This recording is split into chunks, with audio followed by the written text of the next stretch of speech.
السلام عليكم ورحمة الله. أهلا وسهلا بكم مشاهدينا الأعزاء في برنامجنا فتافيت ليبية. نرحب بكم اليوم في حلقة الحلو. عندنا إن شاء الله وصفاتنا البسبوسة زي ما اتفقنا الحلقة أول أمس.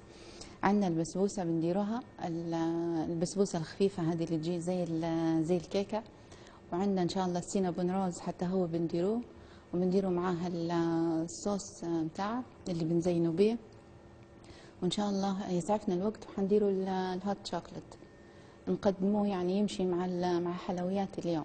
وبالنسبة للمقادير إن شاء الله مقاديرنا تكون نازلة على الشاشة في الشريط، تقدروا تسجلوها أو تصوروها إن شاء الله.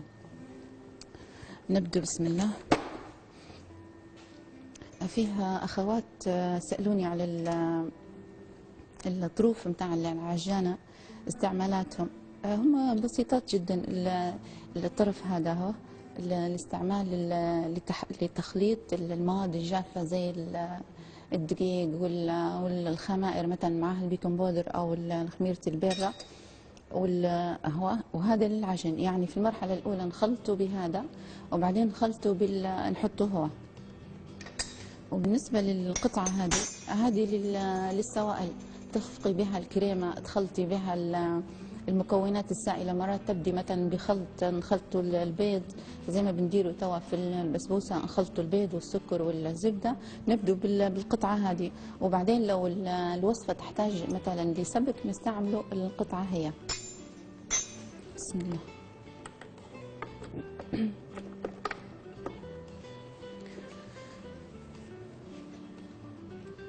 المكونات متاعنا، مكونات البسبوسة عندنا فيها البيض طبعا، لان هي البسبوسة الزمنية ما فيهاش بيض، فالطريقة هي اللي البسبوسة تكون خفيفة زي الكيكة. بسم الله. يكون فيها البيض، فنضيفوا البيض اول حاجة، نضيفوا المواد السائلة قبل المكونات السائلة. بسم الله. طبعا رشة الملح هي زي ما اتفقنا ان هي من الحاجات المهمة حتى في الحلو، لها دور، هي تبرز النكهات حتى ولو كانت الوصفة من الحلويات. وبعدين نضيفوا السكر. بالنسبة للمادة الدهنية اللي هي الزيت أو الزبدة، نقدروا نستعمله زي ما نحبوا. في اللي يحب طعمة البسبوسة قوية شوية فيها طعمة الزبدة مثلا الحيوانية، نقدروا نستعملوها. ما نستعملوش الزيت، نستعمل الزبدة فقط، فنضيفوها نخلطوا شوية. المنكهات اللي نقدروا نضيفوها للبسبوسه شنو هي ما تحتاج لاضافات، لكن نقدروا مثلا نكهوها نكهوها بروح اللوز، نكهوها بالفانيليا طبعا. بسم الله. قشور البرتقال، بشر البرتقال يكون هيك مبشور ناعم، حتى هو نقدروا نضيفوه يعطي نكهه حلوه للبسبوسه.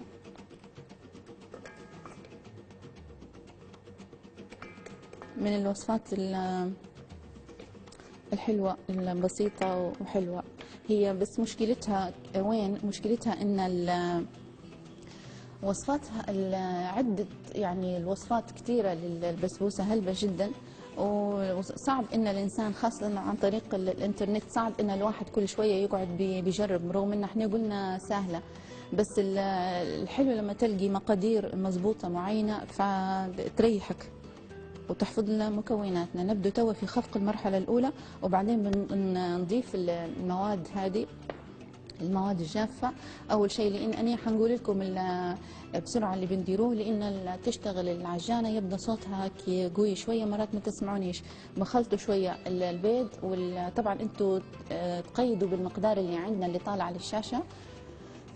حطينا البيض وحطينا السكر وحطينا رشة الفانيليا ونحركه شوية، وبعدين بنحطوا الزبادي. وبالنسبة للزبادي طبعا الزبادي بيكون السادة، يعني اللي ما فيش نكهة. واحدة من الأخوات سألتني نقدروا نحطوا مثلا زبادي الفانيليا. الزبادي الفانيليا لو بتحطيه بيغير طعمة البسبوسة. احنا نبغى لما واحد بياكل بسبوسة تحسي انها هي فيها طعم السميد وطعم الزبادي السادة. الزبادي السادة مهم جدا. بشي نقدروا نستبدلوه؟ مرات مثلا ما عندكش في البيت، نقدروا نستبدلوه بالحليب. وأيضا أسئلة ثانية تجي نقدر نستعمله الحليب المجفف. طبعا لا، الحليب المجفف مش حلو بالنسبة للبسبوسة. فنستعمل الحليب السائل أو الزبادي. بعد ما نخلط المواد السائلة متاعنا شوي مع بعضها، ناخذوا السمدينة أو السميد. طبعا السميد لو استعملناه سميد العادي يعني حبة خشنة شوية، حنستعمله معاه مثلا درنا كوب سميد، نديره كوب وربع أو كوب ونص دقيق، زي ما المقدار اللي موجود في الشاشة في مقاديرنا. ولو إن ما حصلناش مثلا السميد الخشن هو، نقدر نستعمله السميد السمدينة عفوا اللي ناعمة. وفي هي درجات، في السمدينة اللي ناعمة رقيقة، وفي اللي أنعم منها، مرات تبدأ قريبة حتى للدقيق بس فيها شوية حروشية. نقدروا في هذاك الوقت نلغوا الدقيق ونستعملوا السمدينة الناعمة فقط. نبدأ بسم الله. طبعا مخلطة، أنا خلطتها قبل ما نبدأ نخدم العجانة اللي إن صوتها قوي شوية. المواد الجافة تخلطي معها الخميرة متاعك. بسم الله.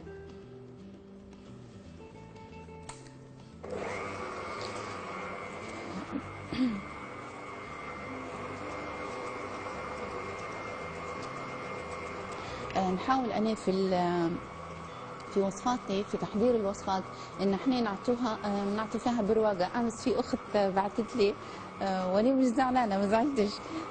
قالت لي بس ما تزعليش مني، انت هاديه هلبه ورايقه هلبه، وكل حاجه تديري فيها بشويه بشويه. هو ضروري هيك، مش اني مثلا هاديه او شيء، لكن الوصفات نحب ان نعطي كل وصفه حقها. وحتى مثلا البسبوسه تو تفكرتها، لان البسبوسه ممكن هلبة يقولوا مثلا سهله او شيء، لا، كل حاجه في المطبخ ما نهزوش عليها، لأن المطبخ هو بجد يعني فن وعلم قائم بحد ذاته زي أي فن تاني. كل سنة يزيد يتطور، وبالعكس مرات حتى في أقل من سنة يزيد يتطور. فلذلك أنا نعطي، مش إني هادية هلبة وبالي واسعة هلبة، لا، أحاول نعطي كل وصفة حقها بشوية بشوية.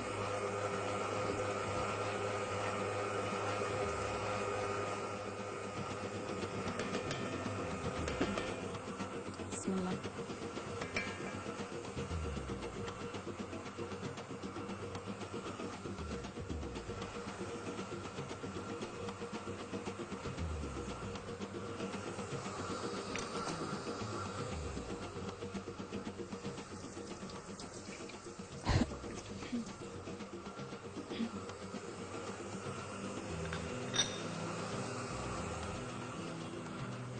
نضيف باقي المكونات بتاعنا.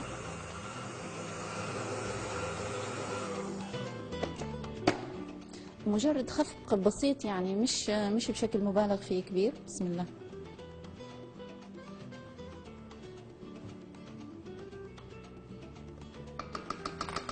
ضفنا السميد او السمدينه بتاعنا اللي مخلطه بالبيكنج باودر، خلطوها.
نساعدوا العجانة، الخليط اللي يلصق في الأطراف نحركوه شوية.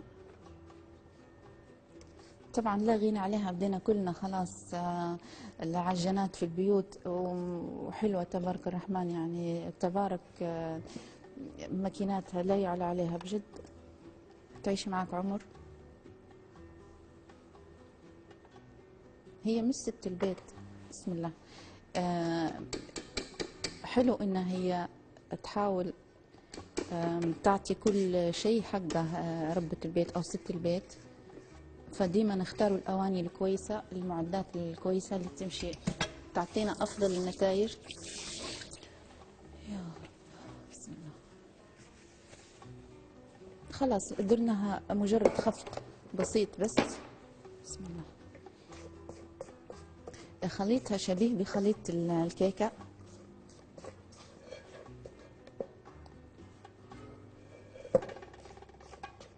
نسخنوا في الأثناء هذه أمتى نسخنوا الكوشة، نسخنوها في الأثناء هي قبل ما نحطوا المكونات متاعنا في الطاجين.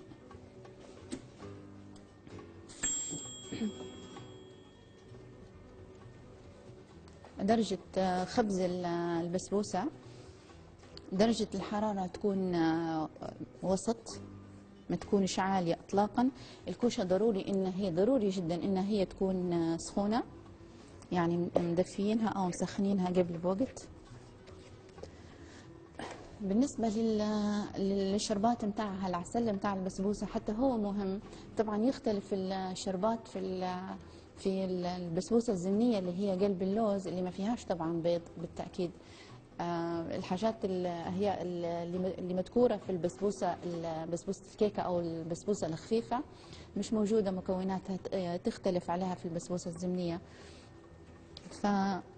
بالنسبة للشربات يختلف، حتى هو شربات البسبوسة الزمنية بيكون خاتر أكتر، بيكون عاقد أكتر، لكن البسبوسة متاعنا متاع اليوم بيكون الشربات متاعها يعني مش خفيف بس ما يكونش عاقد هلبة.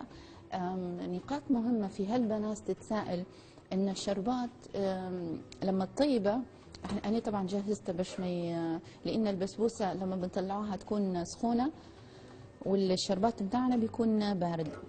تكون في الأطراف، محمد لو معاي، الأطراف متاع الطنجرة اللي نطيبوا فيها الشربات تبدأ كلها مسكرة يعني تبدأ سكر، كلها مليئة، كلها السكر عالق في الأطراف، فيفسد. حتى لما بتعسلي بها حاجة مجرد إن هي تبرد شوية السكر يدير طبقة الفوق، التشميع تقريبا اسمها إذا ما خانتنيش الذاكرة، فتبدأ طبقة مش حلوة بكل.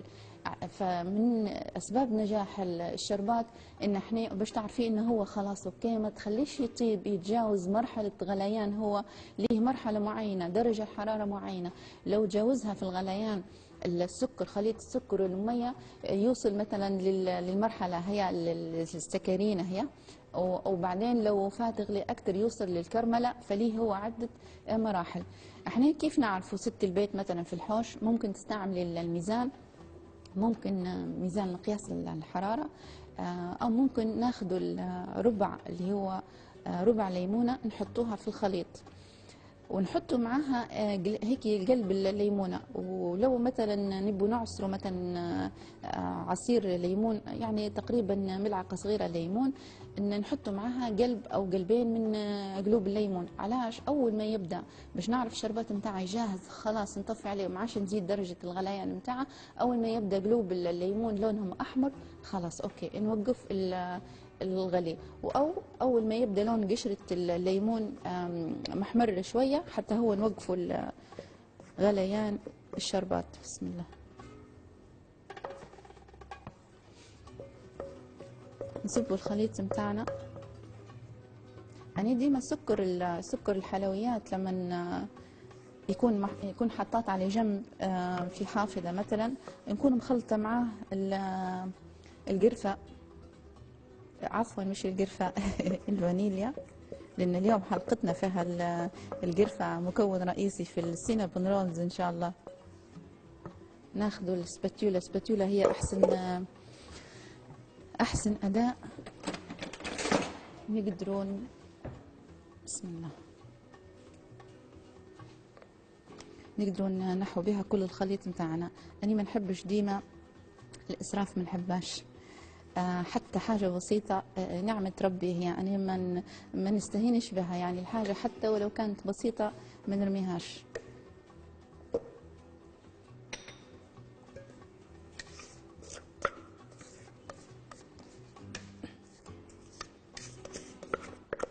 نزيلوا العجينة، نحاولوا من كل الجهات.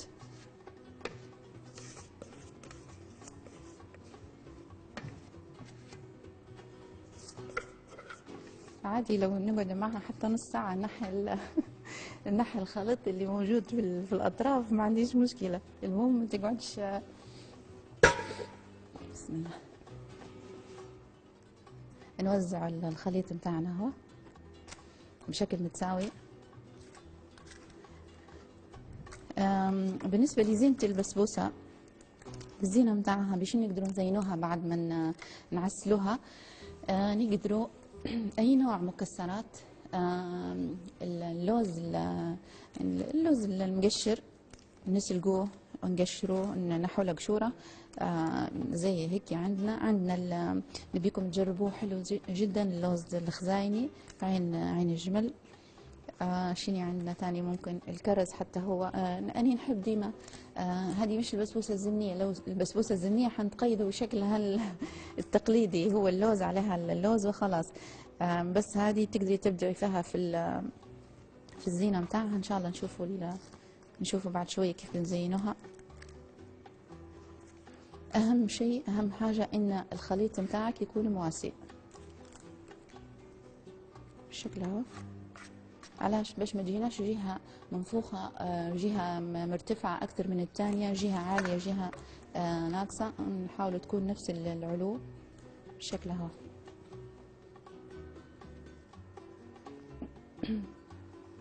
البسبوسة هي نحنديروها إن شاء الله في حلقات تانية. نقدر نديروها في الكاب، في قوالب الكاب كيك، حتى هي تجي حلوة. بعد حتى ما تبرد تقدري تبدعي حتى هي في الزينة متاعها.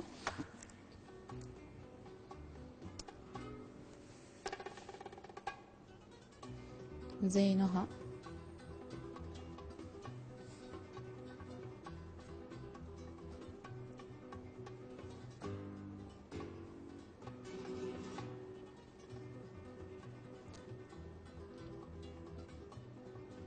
الكرز شكلها جميل حلو، وطعمتها حتى هي جنينة. في انواع، بس في ان ننتبهوا، في انواع من الكرز شكلها زي تحسيه كأنه زي التمر يعني، خاصة لما تطيب تفقد اللمعان متاعها وتفقد لونها، مش حلوة شكلها. فديما نختار الحاجة النوعيات الجيدة. زينوها. تقدري هو ببساطة يعني تاخذي المكسرات متاعك وتوزعيها بالشكل هو، بشكل يعني هيك عشوائي حتى هي تمشي. بس ديما نحاولوا نقدموا الأفضل. حلوة لما الإنسان يقدم لأحبابه عفوا الطعام بشكله متناسق، يفتح النفس، يحس الشخص اللي قدامك إن ماما أو إن أختي أو زوجتي يعني تعبت في تجهيز هالحاجة هذه. بسم الله.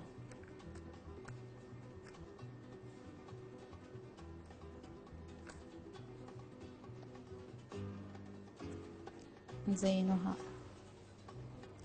هو الطبخ طبعا ضروري ان الانسان يكون يحبه باش يبدع فيه، ضروري زي اي مهنة تانية او زي اي وظيفة تانية. فعلا وظيفة ست البيت من اصعب الوظائف، يعني هي احنا كل الناس تمشي تشتغل دوام معين من ساعة معينة وترجع لبيتها تستريح، إلا المرأة، إلا ست البيت يعني تشتغل 24 ساعة. ف رغم اني عارفه ان ست البيت تشتغل هلبة مسكينه وما ترتاحش، بس نحاولوا حتى لو ما كانتش تحب المطبخ. صعب ان الانسان يبدا مرهق ويجري ورا الصغار والقضيه والمسؤوليات الحياه، ويجي مثلا بيقعمز بيرتب الحاجه بيفتلكها بيخلي منظرها حلو يهتم بها، الا اذا كان عنده شغف بالمطبخ. زي أي مهنة تانية، زي أي حاجة تانية في الحياة، إذا كان الإنسان يحب خدمته يحب وظيفته حيبدع فيها وحيعطي فيها عطاء مبهر. وهلبة ما شاء الله ما شاء الله، يعني المرأة الليبية فنانة مبدعة في مطبخها وفي بيتها. ربي يعطيكم الصحة.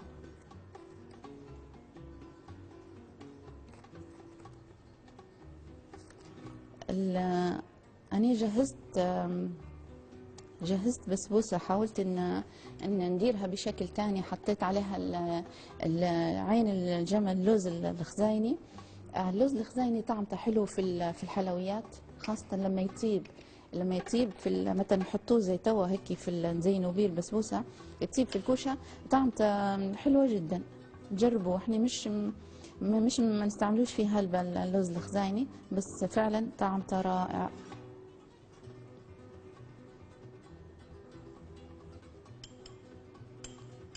الكرز حتى هو حلو. يعني قبل لما كنا صغار ما كنتش نحب الكرز، فكان والدي الله يطول في عمره لما يجيب لنا حلويات فيها الكرز كنت ناكلها، يعني ناكل من جميع الجهات الا من جهه الكرز. لكن لما كبرنا الانسان يجرب، ديما يجرب والافضل انه هو يجرب كل شيء، ياكل اذا ما عجباش يحكم بعدين. فلما جربت لقيت انه هو فعلا حلو، طعمته منينه. خلاص مزلنا واحده.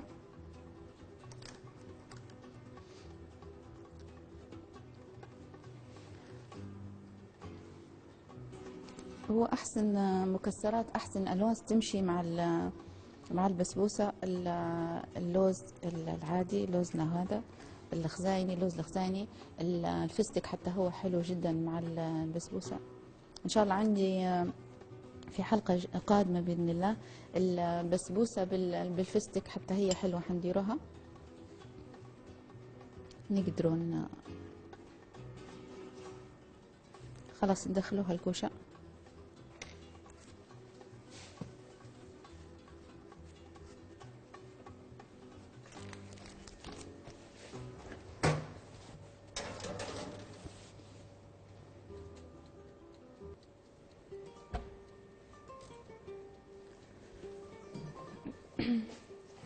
أنا جهزت الشربات.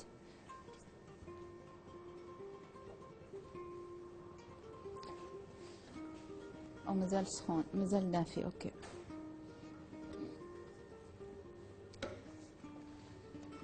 نشكر الأخوات اللي راسلونا على بخصوص الحلقة اللي فاتت وعلى التساؤلات. إن شاء الله نكون جاوبت على أغلب تساؤلاتكم.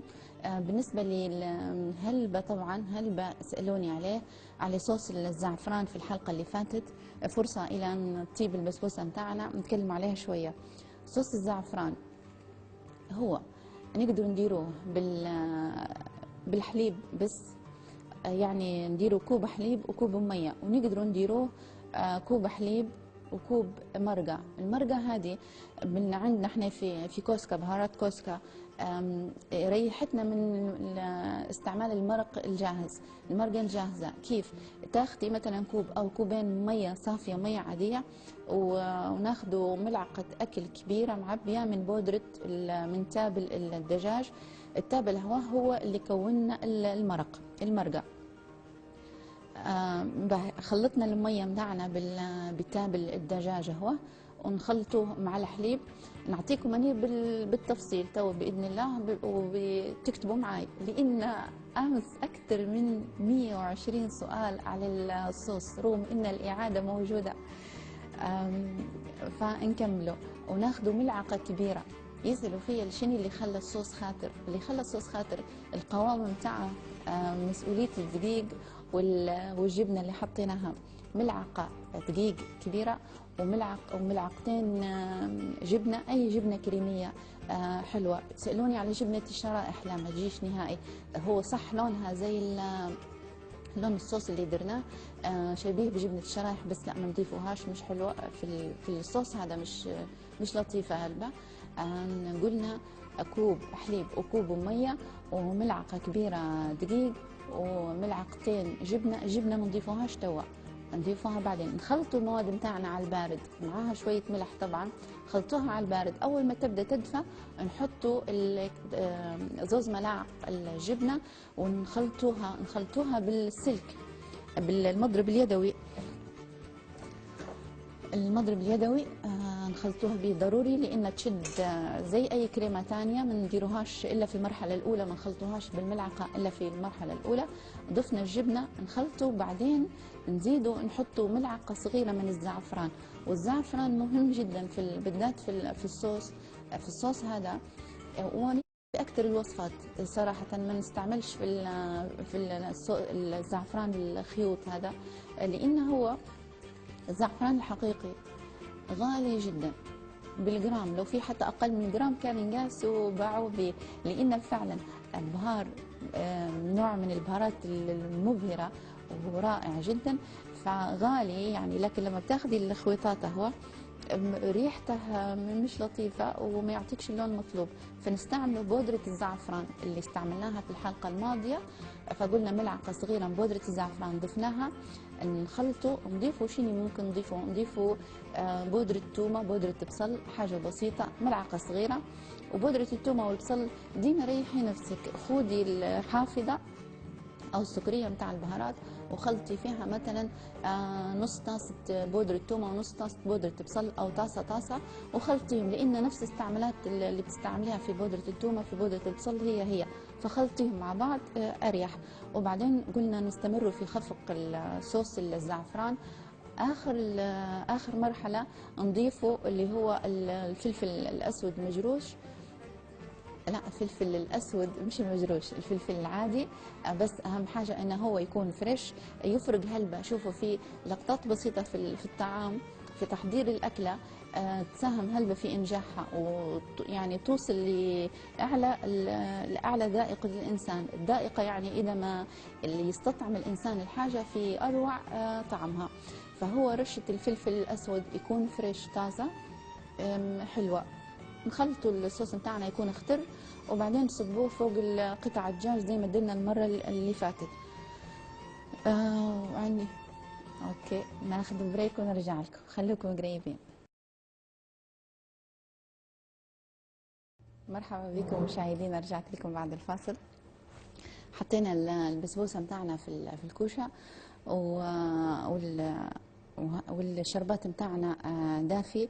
طبعا البسبوسة لما نطلعوها من الكوشة نحاولوا ان هي اذا الشربات بتاعنا سخون البسبوسه تكون بارده، او اذا الشربات بارد البسبوسه تكون سخونه. لو مثلا صبينا عفوا صبينا الشربات على بارد والبسبوسه بارده، مش حتمص العسل بتاعها، مش حتشربه، وبالتالي حتقعد جافة مش حلوة. فلهذا واحد منهم يكون دافي والثاني بارد. أنا درت تحت الهواء جهزت بسبوسة زي ما قلت لكم قبل شوية، جهزتها باللوز الخزايني. شو نقدروا نديروا بالنسبة للإضافات متاع تزيين البسبوسة؟ أنا حنعطيكم حاجة بسيطة. الكريم المحلى أو الدبل كريم تخفقيه في العجانة في الماكينة متاعك يتضاعف حجمه. طبعا ضروري باش الكريم متاعك يبدأ سميك ويعطيك فورمة حلوة لما تزيني به إنه هو يكون بارد.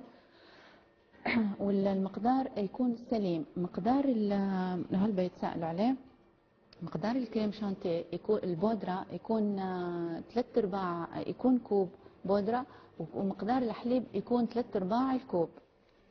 فأنا جهزتها قبل الهواء. جهزت الكريمة يعني نقدر نزينه بها تجهيز بسيط، تزيين بسيط.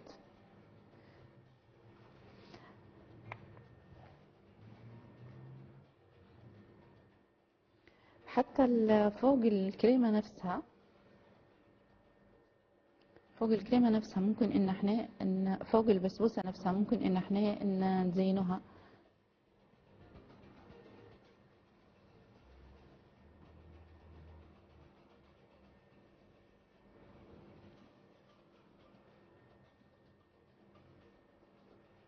بس طبعا البسبوسة التقليدية الزنية نحاولوا ان هي تكون بشكلها التقليدي المعتاد. نحب موضوع الزينة التزيين.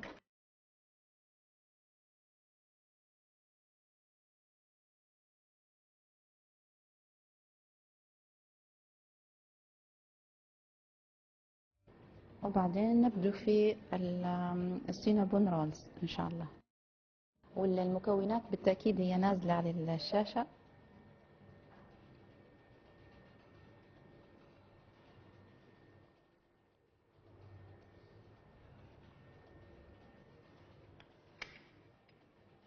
الكرز زي ما قلنا فيه أنواع، فيه اللي أول ما تطيبيه يجف بسم الله، وشكله مش حلو، يبدأ لونه قهوي وكأنه تمر، يعني مش كرز.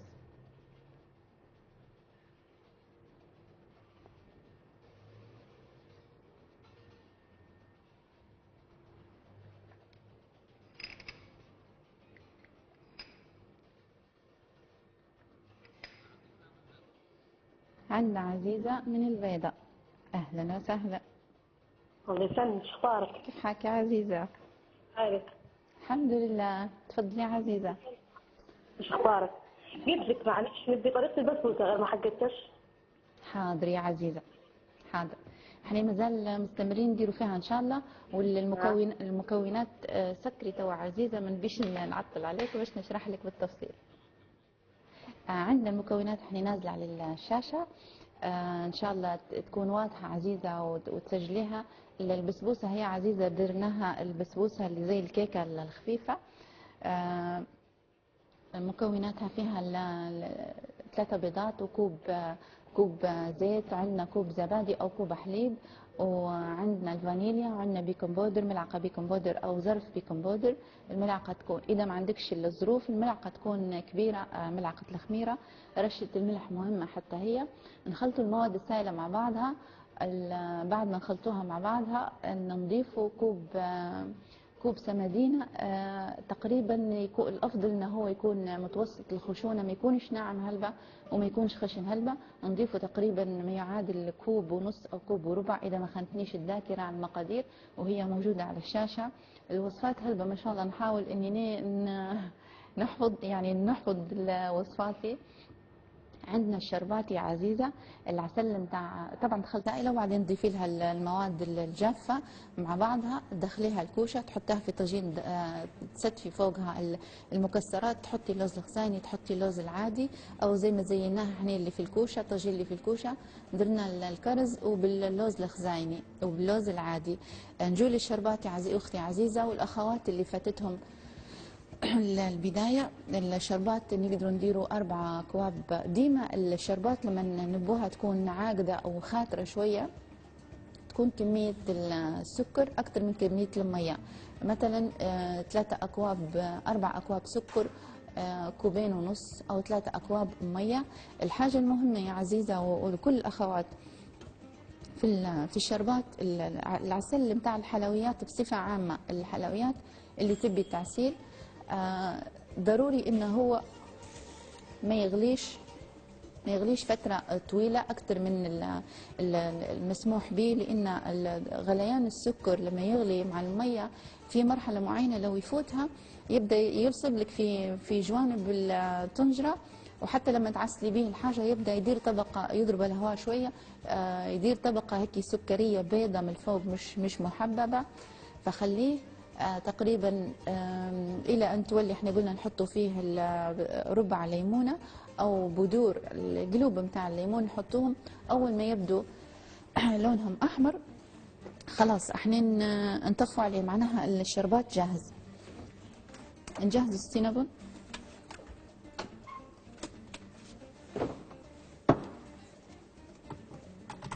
بسم الله. نضيفوا المكونات الجافه. بكري في البسبوسة ضفنا المكونات السائلة وحطينا هذه قطعة السلك اللي هي قلنا نخفق بها الكريمة أو نخفق بها المواد السائلة. تو حطينا الجزء هذا زي المخطاف هيك، هذا قلنا شنو نخلطوا به المكونات الجافة. بسم الله. عندنا عبد الباسط من طرابلس، أهلا وسهلا عبد الباسط. الو. أيوه السلام عليكم. وعليكم السلام ورحمة الله. أهلين عبد الباسط. ميدان يا أختي مازن. الله يسلمك عبد الباسط، بارك الله فيك، صحيت. بالله عليك ركز لنا حاجة حارة زي ما تقولي، مثل الزبازين والمكرونة وزي أي حاجة حارة بالله عليك. أي حاجة حارة. أي حاجة حارة. حاضر ما إن شاء الله. معك بالله بتكلمك معلش. ماشي ماشي، شكرا. الو السلام عليكم. وعليكم السلام ورحمة الله، أهلا وسهلا. ربي يعاونك أختي إن شاء الله، ربي يعطيك صحيحتك يا رب. سلمك سلمها، بارك الله فيك. منورة والله ما شاء الله عليك، كل حق. والله تتحطي على الجرح، والله نتبعوا فيك ما شاء الله الصراحة. سلمك سلمها، بارك الله فيك. إن شاء الله ربي يعاونك يفتح عليك يا عندك سؤال؟ لا والله نتابعه الأول وخلاص. باهي. نضغط عليك، سلمها يا ربي. شكرا، بارك الله فيك حبيبتي. سلمك تسلمي. مع السلامة. ان نخلطوا قلنا المكونات الجافه بتاعنا. عبد الباسط يبي حاجه حاره، نحن كلنا احنا نحب الحار. الحار يعني حتى نقول خلاص بنتوبوا عليه الحار. مرات نقول لا خلاص نحاول ان الاكل ننقص يعني الحار، انا القى نفسي لا خلاص تعودنا عليه، والحار يعني حلو طعمته. فان شاء الله عندنا عبد الباسط في حلقه الوجبات حنديروا حاجات حاره باذن الله. شايف الدم رسمي. نخلط المكونات الجافة على درجة خلط بسيطة. بسم الله. نضيف باقي المكونات. بسم الله. بالنسبة للسينابون رولز، هو حلاوته في ناس تقول لك نديرها حتى بالعجينه، في عجينه العشر دقائق او العجينه الذهبيه هي عجينه الزبادي.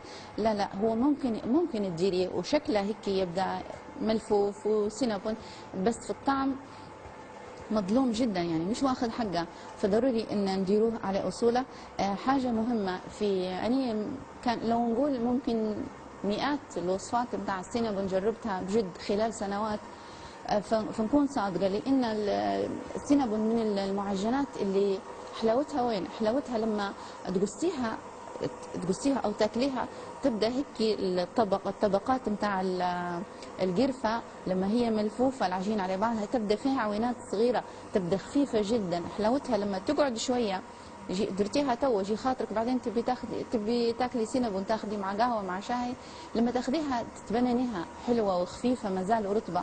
لكن المعجنات الثانيه، العجائن الثانيه عفوا، اللي هي مثلا بعجينه العشر دقائق او عجينه الزبادي، لما ندير بها السينابون مستحيل مش هتقعد لك ناعمه وهشه بعد فتره شويه، بعد ما تكملي حوسه المطبخ وتقعمزي وتوكلي الصغار وتبي تقعمزي تتفرجي على التلفزيون تشوفي فتافيت ليبيه وتبي تشربي طاسه القهوه والكابتشينو، لما تجيبي السينابون ومخدوم بعجينه العشر دقائق او الزبادي حتلقيه جاف شويه ومش حلو. بس بالعجينه هذه، ليش العجينه هي العجينه مميزه؟ لو لاحظتوا في المكونات نتاعها حطينا تقريبا 4 ملاعق، نحب نوضحها 4 ملاعق بودره كريم شانتيه. مش الكريم شانتيه تخفقيه وبعدين نحطوه، لا، البودره هي نفسها تفتحي الباكو وتاخدي منها، هذه هي البودره. هذه هي السر في عجينه السينابون اللي هو بودره الكريم شانتيه، وكذلك بودره الحليب النيدو.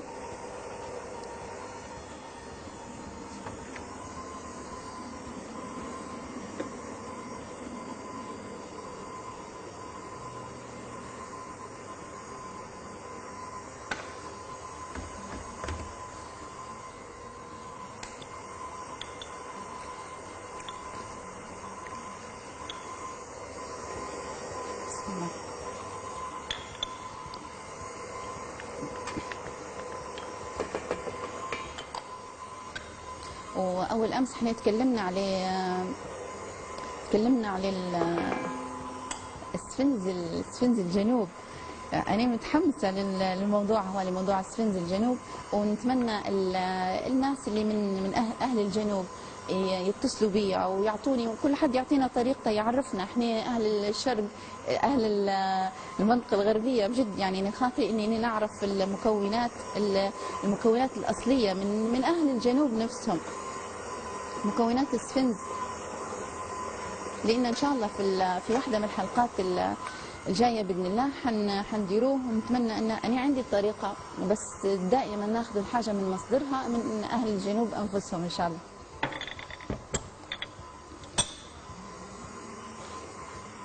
فاطمه من جدابيه. الو. ايوه يا فاطمه، اهلا وسهلا. السلام عليكم شيخ مازة. وعليكم السلام. كيف حالك فاطمه؟ منور الشاشه، ربي يحفظك ان شاء الله. الله يسلمك حبيبتي. يسلمك حبيبتي، بارك الله فيك، سلمها. والله يا اختي يعني بمنك طريقه الغريبه تعطي لي تو على الهواء والشبكيه. الغريبه الزمنيه ليبيه ايه؟ ندير فيها تطلع مني فايحه وما ننجحش فيها. انت تخشي لصفحتنا، صفحه فتافيت. نعم. تخشي للفيس، تخشي لصفحه فتافيت. لا والله ما عندي كيس.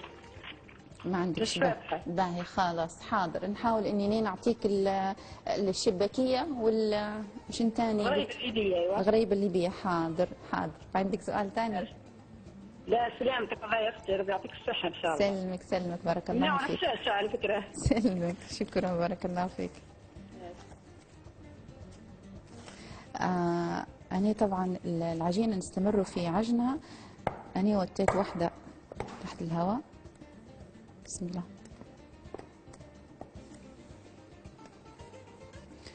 طبعا العجينة ضروري إن هي أهم حاجة، بس ما تنسوش اللي هو المكون الأساسي متاعها. السر في الحصول على عجينة سينابون رولز حلوة وناجحة، احلى احلى احلى من اي سينابون يعني ممكن انك ذقتيه لبرا، فجربيها وان شاء الله تعجبكم. السر فيها زي ما قلنا هي بودرة الكريم شانتيه اللي موجودة في العجينة نفسها، وحتى الحليب المجفف ممتاز، بس اساس الموضوع هي بودرة الكريم شانتيه. نجيب يعني باقي المكونات ان شاء الله ونبدو في نطرح العجينة بتاعنا.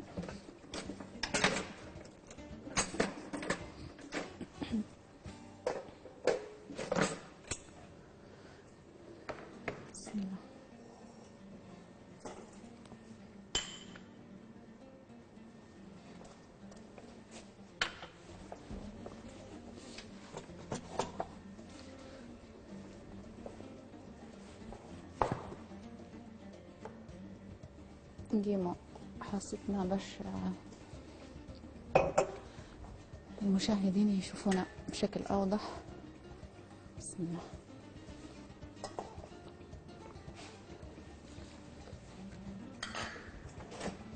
بالنسبة للشربات اللي هي العسل، الإنسان ديما يحاول إنه هو يسهل على نفسه، خاصة ربات البيوت والنساء العاملات. الشربات نقدروا نديروه بكمية، يعني كمية كويسة، ونخلوه يبرد. زي توا نحطوه في شيش، في قنينة نحطوه في شيش وندخلوه الثلاجة يعني، وتقدري تخليه حتى لبرا لو انك انت متأكدة ان الشربات متاعك جد تمام، لانه مش حيفسد بإذن الله. الخليط الحشوة متاع السينابون، طبعا العجينة ضروري ان هي تختمر اقل شيء 40 دقيقة، خاصة في الجو توا البارد شوية، فضروري ان هي خلوها تختمر كويس، تاخذ راحتها. اول ما يتضاعف حجمها يكون يتضاعف مرتين حجمها، معناها خلاص السينابون العجينة اوكي تقدري تستعمليها. فأنا خليتها تستريح. ما فيش أصعب من العجينة لما تبدي تخدمي بها وهي مش واخدة حقها، يعني مش مرتاحة، متعبة والنتيجة مش حلوة بكل. أوه أهل الجنوب، معانا صالح من الجنوب. أيوة أخوي صالح. ألو. أوه صالح، كنت نستنى في السفنزني. عاود اتصل بينا يا صالح لو سمحت.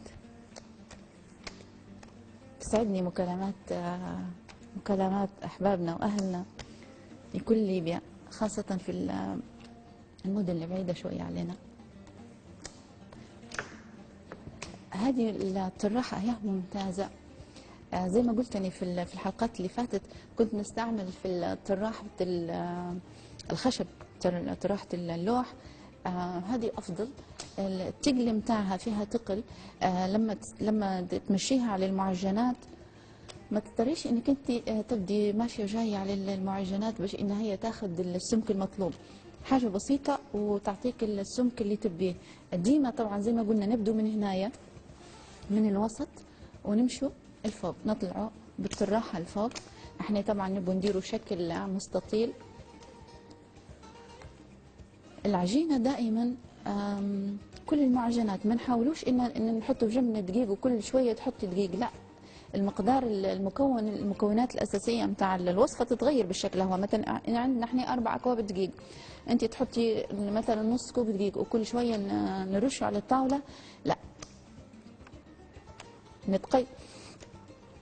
عن اخوي محمد من مصراتة. اهلا وسهلا. اهلا يا محمد، اهلا وسهلا. الحمد لله. كيف حالك محمد؟ بالله نسألك على طريقة المقروض. المقروض؟ حاضر يا محمد، ان شاء الله باذن الله تكون عندنا حصه. ان شاء الله بالله في اقرب وقت. باذن الله. حاضر يا محمد. ماشي. شكرا على اتصالك اخوي محمد.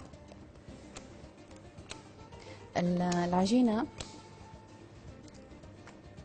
بتكون طبعا مستطيل. العجينه بتكون رقيقه. مهم جدا ان العجينه بتاعنا تكون رقيقه، ما تكونش غليظه، لان حنلفوها وما زالت حتختمر. طبعا فيها البيكنج باودر وفيها الخميره الفوريه. اذا ما كانتش طبقه العجينه رقيقه مع اللفان، لان هي عده لفات ورا بعضها بنلفوها بالشكل هذا،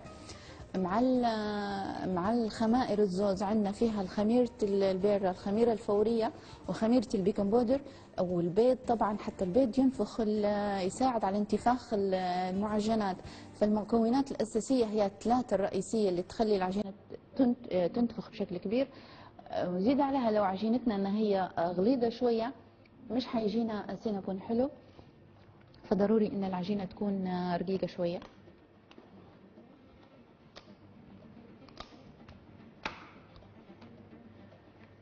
بسم الله. شوفوا بسبوستنا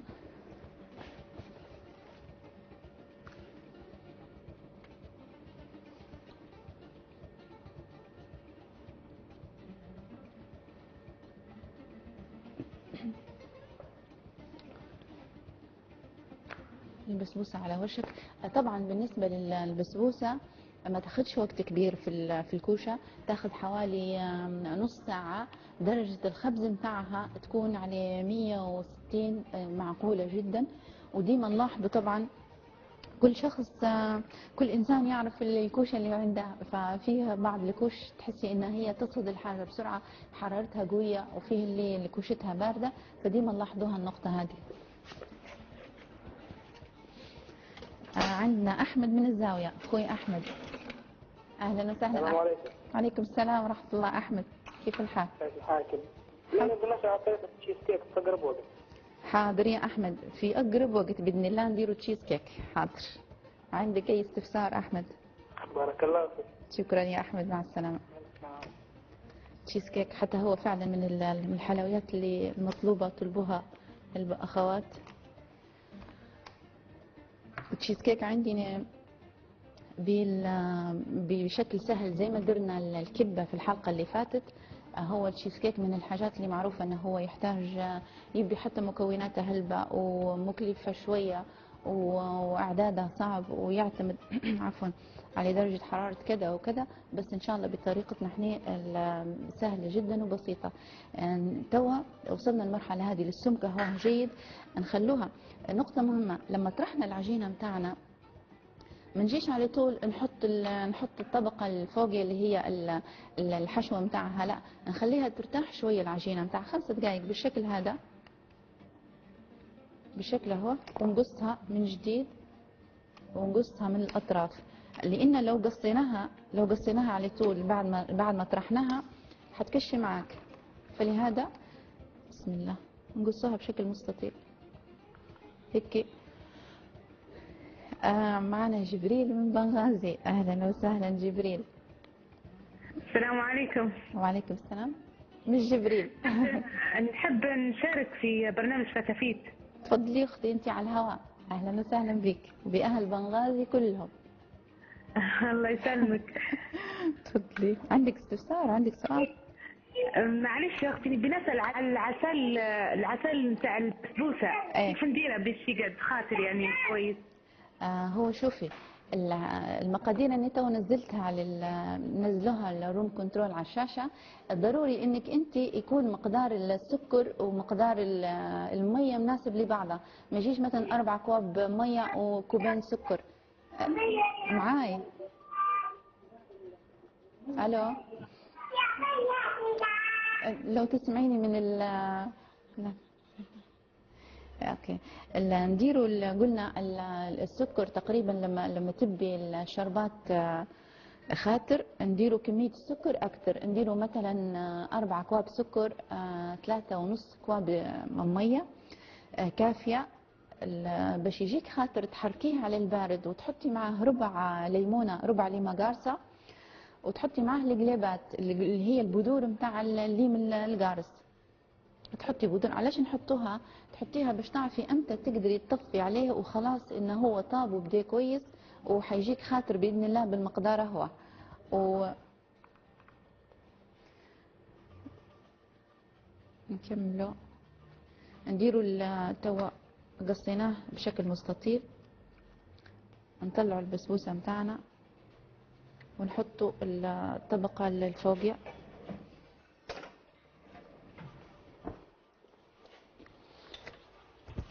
ناخذ بريك ونرجع لكم. خليكم قراب.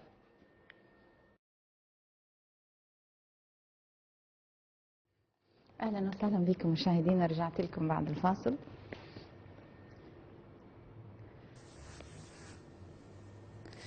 طلعنا البسبوسه. زي ما شفتوا البسبوسه ما اخذتش وقت كبير في الكوشه. تقريبا نص ساعه مش اكثر، او حتى 25 دقيقه. نقدموها.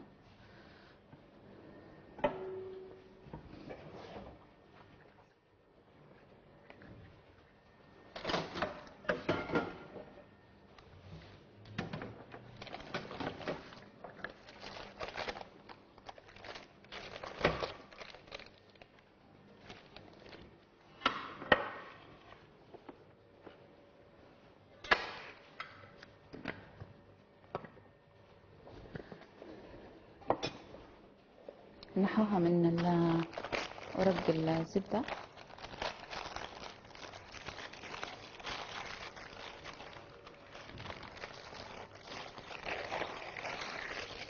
طبعا هي البسبوسة لما تو تشرب الشربات العسل متاعها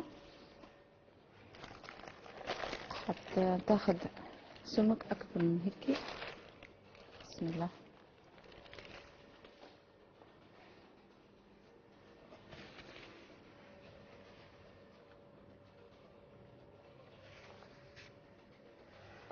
هي طبعا سخونة تو، الشربات متاعنا دافئ بارد.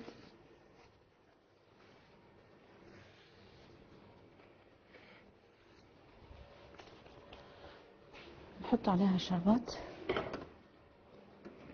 بسم الله. طبعا البسبوسة شرط ان احنا نستمتع بها وبطعمها الحلو ان هي تكون تقعد شوية في العسل متاعها، يعني ترتاح في عسلها. نعطوها فرصة ان هي تشرب عسلها،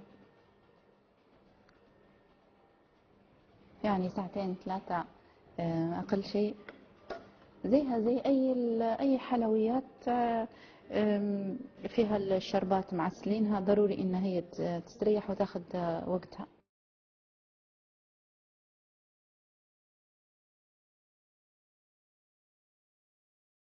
طبعا في ناس تحب البسبوسة تكون معسلة هلبة، وفي ناس ما تحبش البسبوسة تكون معسلة، تحبها جافة شوية.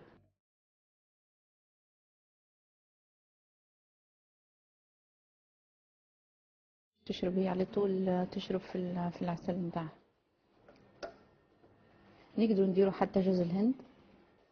هو الخلطة المكون هذا طبعا كلنا نعرفه، يعني الهلبة نديروا يحطوا فيه جوز الهند، بس أنا نحاول ديما إني نغير شوية، ما نفضلاش هلبة جوز الهند فوق البسبوسة. بسبوسة وصفة بسيطة نقدروا نخلوها تكون فاخرة. يعني مرات حتى في تقديمها بعد ما تبرد، خاصة في الصيف، ان ناخذ مثلا قطعة زي هذا لما قصيناهم في صينية، نحط معاها كشيك ايس كريم هيك في جنبها، فظيع حلو جدا جدا يعني في تقديمها. جربوها، مش توا طبعا، توا شتاء معنا، مش الجو مش صقع هلبة، بس نجربوها ان شاء الله مع التقديم مع الايس كريم. قدمناها هيك، خلوها تبرد شوية، بعدين نحاولوا ان احنا نزينوها بكريمة ونقصوها، خليها يعني توت تشرب عسلها شوية، وبعدين نقصوها مربعات زي البسبوسة اللي درناها. نكملوا احنا نطرحوا العجينة متاعنا. معنا عائشة من غريان. اهلا وسهلا يا عائشة. كيف الحال؟ اهلين، خيرات يا عائشة، كيف الحال؟ عايشة نشافك كيف حال؟ صح. الله يسلمك طول عمرك، شكرا بارك الله فيك. تفضلي يا والله عائشة. تعرفي كان هارب علينا الضي، لما جاء الضي بسرعة جريت كنت خلحق على البرنامج. سلمها حتى لو هرب الضي ودارها فينا، شوفي الإعادة إن شاء الله في الليل. إن شاء الله، والله نتفرج عليك كل يوم. سلمها بارك الله فيك. أنا أمي غريانية على فكرة يعني. أمي غريانية يعني. بك أكثر. سلمها، شكرا لك حبيبتي. صحيت يا بلا، والله ما شاء الله كلاسك تبارك الرحمن. سلمك بارك الله فيك حبيبتي. بالله عليك يعني نبي منك طريقة المبطن، تعرفي على قد ما جربتها ما بتجيني كويسة. حاضر بإذن الله. المبطن من الأكلات اللي حنديرها مهمة جدا، غير هيك شوي شوي إن شاء الله، ونديروا كل اللي في خطرنا بإذن الله. وماذا بيك تعطيني طريقة معناها وفهمتي، وتعطيني الماكينات اللي قص البطاطا كويس. تمام. تجيني رقيقة يعني، تجيني مقاس واحد باش يجيك طبعا. مهم ان المبطن يجيك نفس الحجم ضروري. صح. ايوه فهمتيني، ونبي المقادير بالمضبوط يعني، فهمتي قد ما حاولت اني نجربها بطريقه جميع الطرق ما فيش فايده. جميع الطرق.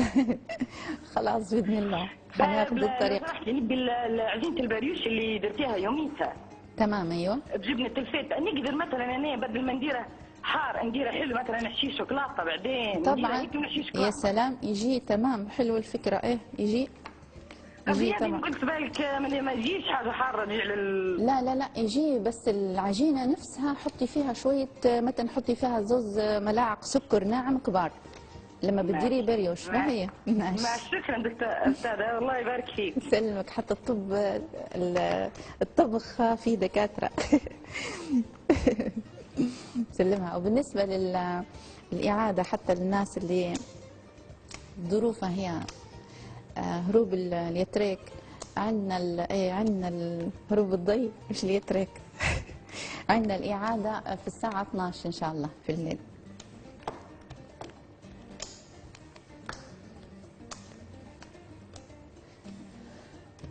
أنا بكري درتها طرحتها المستطيل العجينة، لكن في الفاصل ما شاء الله الإضاءة في الستيج قوية،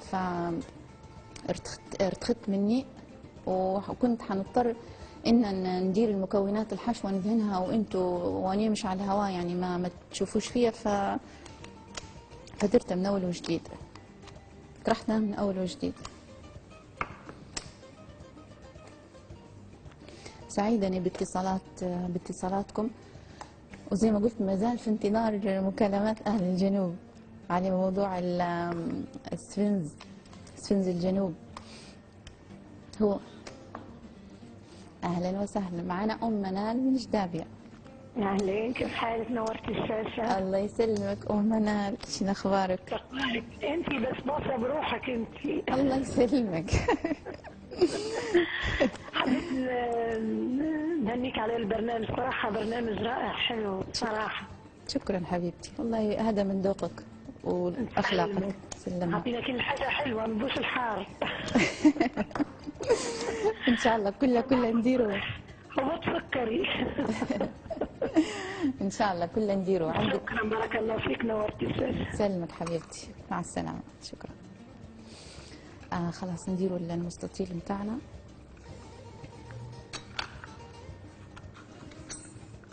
تكش شويه العجينه لان هي بعد ما طرحتها ما ارتاحتش. في المرحله هي المفترض 5 دقائق ترتاح حتى زبده الحشو اللي بدنا نديروها في الحشو دابت شويه.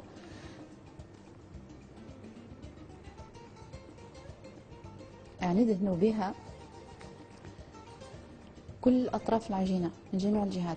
عندي ملاحظه كنت بنقولها، كويس اني تفكرتها. بالنسبه لحشوه السينابون، هو طبعا الوصفه الاساسيه السكر يكون السكر البني. هو مش السكر البني، فيه ناس تعتقد انه هو سكر للرجيم. لا هو مش للدايت. هو له اضافات مصنعه بشكل معين بحيث انه يصبح لونه بني. هو سكر عادي، السعرات الحراريه اللي فيه نفس اللي في الابيض اعتقد، هو الطعم بس يختلف اعتقد، يعني حسب علمي، ولو معلومه خطا حد يصلح لنا ان شاء الله. فالسكر مرات ما تحصلوش السكر البني، هو حتى غالي شويه اعتقد سعره، مش عارفه. تقدروا عندنا طريقه سهله. ناخذ كيلو من السكر العادي، نغسل يديا ونرجع لكم.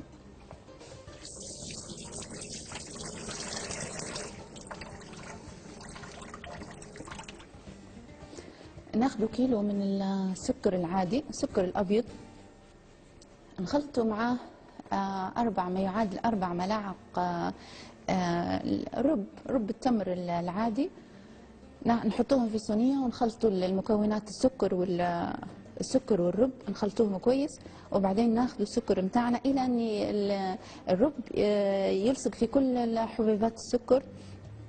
وبعدين ناخذوا ناخذ السفرة، بعد ما خلطناها الخليط اهو نطرحوا عليه السكر اللي مخلط بديلونه، هو حيبدا لونه بني زي السكر هذا. نخلطوا عليه، نوزعوه بحيث ما يكونش السكر فوق بعضه باش يجف لنا كويس وبسرعه. خلوها مثلا لو في الصيف نخلوه 24 ساعة كافية جدا بسرعة ما يجف. لو مثلا في الوقت توه هو نخلوه إلى أن يجف، تقريبا ياخذ يومين. بعدين نجول الخليط السكر بيدنا، نبدو نفتركوه هيك شوية، أو لو لقيناه لاصق وناخذوه نحطوه في حافظة وتتحصلي على السكر البني، وتديري به كل الوصفات والحلويات اللي فيها السكر البني بأسهل طريقة. وبالعكس هو يكون مفيد أكثر لأن درتيه في البيت. والمكون طبعا الأساسي لصناعته اللي هو رب التمر. خلاص الشيف أو الشيخ شيف صلاح، أهلا وسهلا. نهارك مبارك اختي ماجده، كيف حالك؟ يومك سعيد، اهلين، كيف الحال؟ الله يسلمك. انا حبيت بس نشكرك على مجهوداتك ونحيي كل اسره البرنامج الجميل هذا. الله يسلمك، بارك الله فيك. الله يسلمك، ربي يحفظك ان شاء الله، وانت واسره البرنامج. طبعا هيثم كان معي، طبعا هي فرحت طبعا سمعت صوتكم اليوم. طبعا اسرتي هذه اسره كل الاسره اكيد اكيد. فاني حبيت نشكرك على المجهودات سلمك فيها، وحبيت نشكر الاستاذ علي قدح وعم المصطفى. طبعا ما نجيش ننسوا طبعا الناس الحلوه اكيد اللي قعدت معهم فتره كبيره، فانا حبيت نصبح عليك سلمك برنامجنا هذا ونشكرك على المجهودات الجميله شكرا اللي فيها هذه. شكرا يا شيف، بارك الله فيك. وان شاء الله المزيد ان شاء الله ديما المزيد من التقدم. شكرا بارك الله فيك، سعيدين الشباب بسماع صوتك. شكرا. سلمك، ربي يحفظك، نهاركم مبارك. يومك سعيد ان شاء الله شيف، مع السلامه. تحياتنا للشيف صلاح، زميلنا في القناه الام. تسلم على المكالمه الحلوه، بارك الله فيك. الشباب فرحانين بسماع صوتك واتصالك. لفينا السينابون رولز. في المرحله هذه لما اتصل الشيف صلاح، لما حطينا السكر البني، شنو نقدروا الاضافات نحطوها؟ نقدروا نحطوا الكاكاو، نقدر نحطوا المكسرات، اللوز الخزايني، لوز العين الجمل، حلو حلو حلو في الوصفة، هي في السينابون ممتاز. فيه جوز اسمه جوز البيكان. الجوز البيكان هو نفس طعمة اللوز الخزايني تقريبا، نفس الطعمة. مش عارفة متوفر أو لا، حتى هو يمشي حلو هلبة. نجول لنهاية العجينة هي، ونحاولوا إن احنا نضغط عليها باش ما تنفتحش. طبعا ما نضغطوش لما نلفوا العجينة، ما نضغطوهاش هيك بإحكام يعني بضغط، لا بشوي بشوية نلفوها. وبعدين هيك. نادية من مصراتة، أهلا وسهلا. نادية مساء فيك. السلام عليكم. وعليكم السلام ورحمة الله. أهلين نادية. صحيت على البرنامج الحلو. سلمك حبيبتي، شكرا.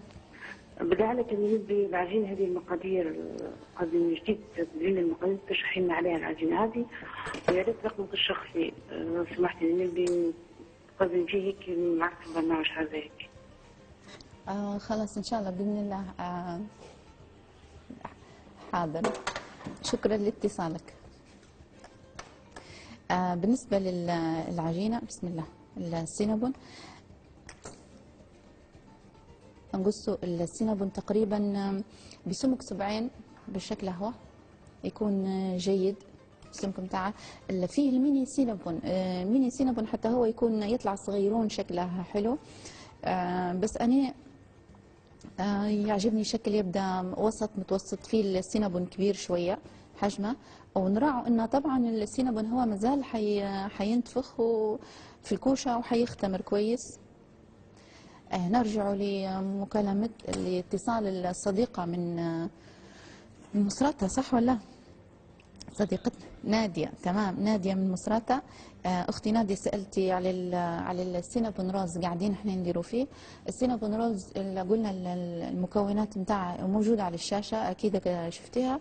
فيه البيض، فيه الدقيق، طبعا فيه خميرة البيرة، الخميرة الفورية، فيه خميرة البيكنج باودر مهمة. فيه يا نادية مكون مهم في السينابون، هو وصفات السينابون هلبة جدا، وكل شخص ممكن وطريقته، بس ميزة الوصفة هذه ان فيها هي مكون مهم جدا يساعد على انجاح السينابون، اللي هو بودرة الكريم شانتيه. مش الكريم شانتيه المخفوق، الكريم المحلى، لا، البودرة هي نفسها. فهذه المكونات موجودة على الشاشة، خذيها بالتفصيل. وبعدين خلطنا المواد، تقدري تخلطي المواد السائلة قبل، اللي هي البيض أو المكونات السائلة اللي عندنا في الوصفة، أو نقدروا المكونات الجافة قبل، وبعدين نضيفوا لها باقي المكونات. بسم الله. بشكل اهو قصيناها. نعجن العجينة كويس، نخلوها تختمر يا نادية، وبعدين نطرحوها بالطراحة بشكل مستطيل. المستطيل لازم ضروري انه هو يكون السمك بتاعه رقيق شويه. وبعدين خدينا الزبده بتاعنا ساحت هي من الحراره، خدينا الزبده دهنا بها المستطيل بتاعنا، رشينا السكر اللي هو سكر مخلط بالقرفه، سكر خشن. تقدري تديري، حتى هي كنت بنقولها نقدر نديروا السكر البودره، بس السكر الخشن افضل يمشي مع القرفه. لما في درجه الحراره العاليه يصير له شبه كرمله، كانه يتكرمل ويعطي قرمشه حلوه. لكن لو حطينا السكر لو مش متوفر حطي حتى الناعم، مش مشكله، بس الافضل انه يكون السكر الخشن شويه، لان الناعم يبدا نقول احنا ما عادش عنده جهد، مطحون جدا، فلما بتحطيه في الكوشه مش حيدير لك الحبيبات اللي تبدا مقرمشه تحسي بها تبدا مميزه في السينابون رولز. نكونوا هيك درنا، وبعدين بنجول نلفوها. قلنا يا نادية نلفوه المستطيل بتاعنا ونقصوه بشكل اهو، تقريبا زي ما قلنا سمك اصبعين يعني. نقصوه حلقات، ناخذ الحلقات هي بنستفوها في طاجين. نحاولوا طبعا الحلقات السينابون تكون بعيدة شوية على بعضها، علاش؟ لان السينابون حيختمر وياخد شكل، سواء توا لان مازال بنخلوه في الكوشه، عفوا بنخلوه يختمر وبعدين بنحطوه في الكوشه.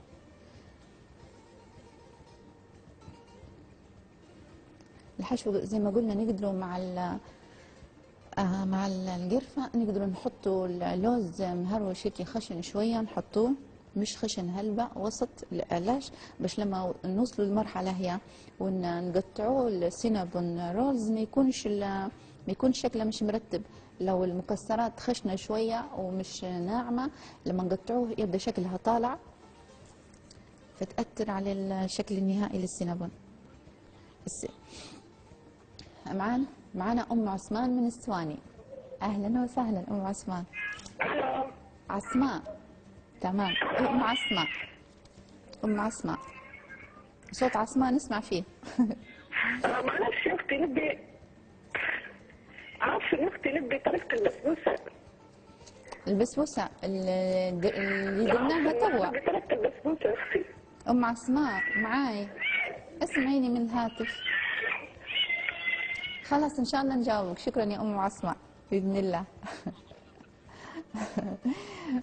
حطينا السينابون رولز بالشكل هذا، نخلوها تقعد بتختمر. تو ضروري اي معجنات بعد ما نجهزوها او نعطوها الفورمه متاعها او الشكل اللي قريب من النهائي متاعها، ضروري ان هي نستفوها في الطاجين ونخلوها بعيد على الهواء، تاخذ راحتها في انها تختمر من ربع ساعه الى 20 دقيقه. ضروري النقطه هذه. خلوها شويه هنايا. نجيبوا حصتنا ونجهزوا الصوص بتاعنا. بسم الله.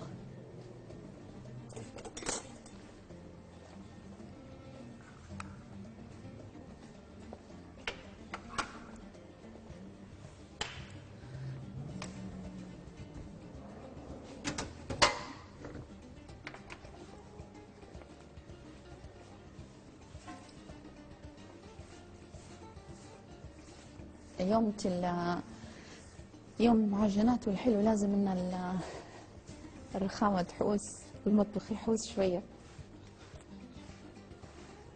عندنا مبروكة من بوسليم. اوكي اختي مبروكة. الو مبروكة، كلميني من الهاتف وبعدي على التلفزيون شوية. ايوه السلام عليكم. اهلين مبروكة. وعليكم السلام. كيف حالك ماما؟ الحمد لله. كيف حالك انت مبروكة؟ تمام. حالك سهو. الله يسلمك. شنو اخبارك انت؟ اسمعي. ايوه نسمع. تعطيني طريقة الكوكلة كيف؟ شنو مبروكة؟ عفوا. طريقة الكوكلة. الكوكلة. ايه كوكلة، ايه بدك تعطيني الطريقة بتاعها. انا اعرفهاش. شنو هي الكوكلة ترى؟ هذه حاجة حلوة. الكوكلة اللي يعرف الكوكلة يتصل بينا ويعطينا مقاديرها. ويعطينا فكرة عليها. نقصوا البسبوسة.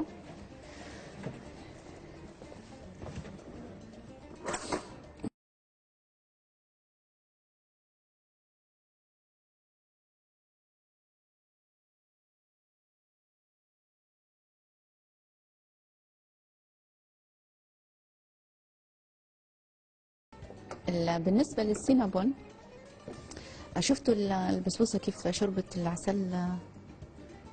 ما شاء الله. وطبعا السميد أنواع، فيه السمادينة اللي تشرب العسل، تشرب السوائل تمتصها بسهولة. هذه نوعية كويسة. النوع كويس هو اللي يشرب السوائل، سواء كانت في العجينة لما نطيبوها نفسها أثناء التحضير أو كانت في الشربات. نحطوها في صينية ثانية، نبي نقصها باش نوريكم شكلها. طبعا خلوها زي ما قلنا البسبوسة تاخذ ضروري حتى ساعتين، كويس انها هي براحتها تشرب عسلها. هذه بسبوسة مدايرة نفسها كيكة. عندنا محمد من مصراتة. اهلا وسهلا محمد. السلام عليكم. وعليكم السلام محمد، اهلين. كيف حالك يا ابله؟ الحمد لله، كيف حالك انت محمد؟ احنا عندي المدام زارت الخلط بتاع البسبوسه وطلعت سايحه عبه، شنو الراي يعني؟ الراي يا محمد جرب الطريقه هي درناها هذه تو على الهواء. ايه وجدتك مش سايحه وممتازه ما شاء الله، جربها باذن الله تزبط معاها. شوف فيها محمد. مبارك فيك، شكرا. ماشي، بارك الله فيك. سلمك، شكرا. الشكر ليك ولكل الاخوه اللي اتصلوا. تحياتنا لاهل مصراتة. هذه البسبوسه نجهزوا صوص السينابون. نفتحوا الكوشه.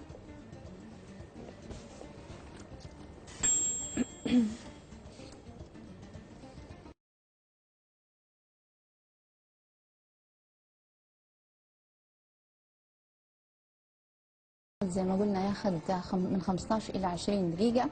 ما تخليش عريان مش مغطينه، لان اللي يجف ويدير قشره ومش حينتفخ كويس. نغطوه ونخلوه على جنب. بسم الله.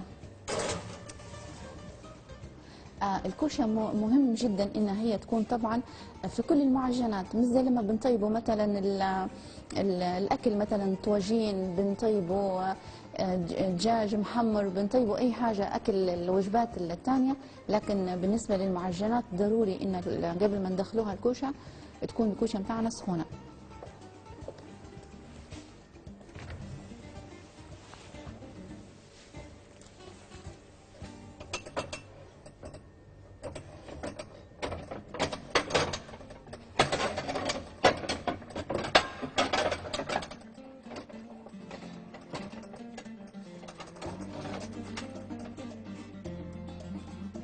نطلعوا فاصل ونرجع لكم، خليكم قريبين.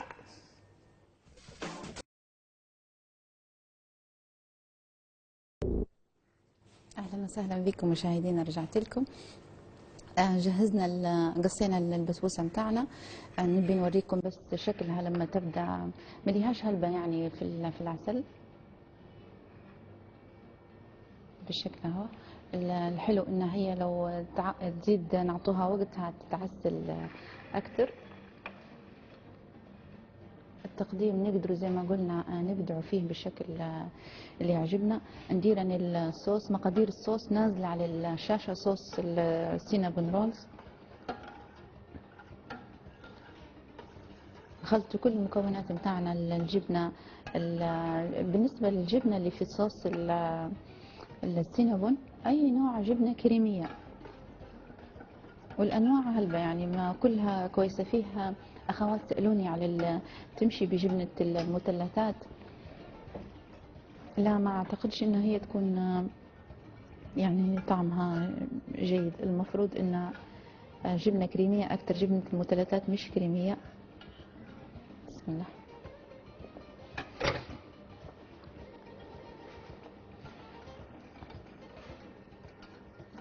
خلطوا كل المكونات شوية.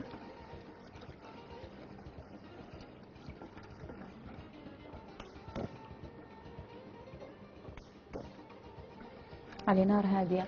الأنواع الصوص كلها والكريمات لو تكون درجة الحرارة متاعها عالية شوية وتنحرق خلاص تفقد طعمها، معاش يبدأ فيها طعم حلو. طالما انحرقت خلاص. معانا أم غيداء من مصراتة. أهلا وسهلا أم غيداء. ألو. أيوة. أهلين يا أم غيداء. كيف حالك يا خير؟ الحمد لله، كيف حالك أنت؟ يعطيك الصحة إن شاء الله. الله يسلمك، بارك الله فيك أم غيداء، تفضلي. والله عندي ملاحظة. مفروض مفروض المقادير يتصوروا تصوير على الشاشة، ما نلحقوش نكتبوهم.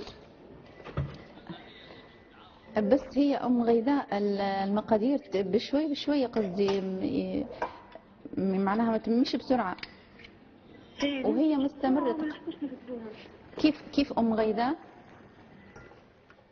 كيف؟ ما سمعتكش.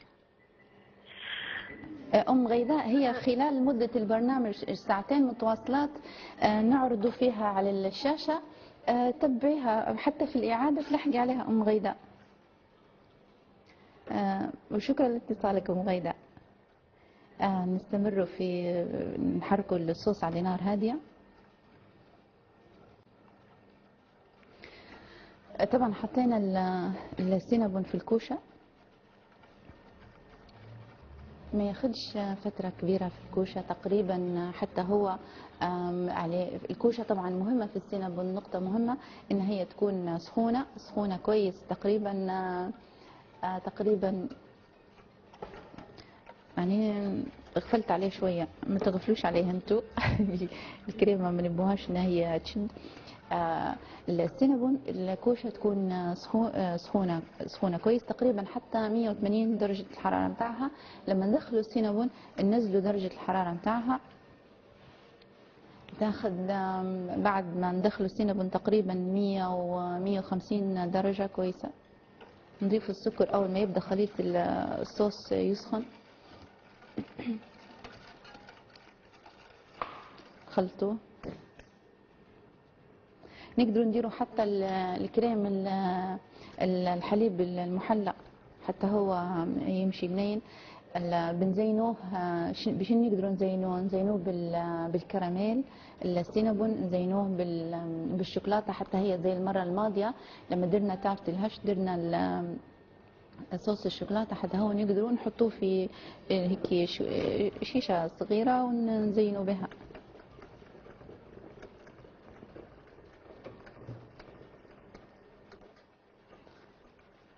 نشوفوا السينابون بتاعنا.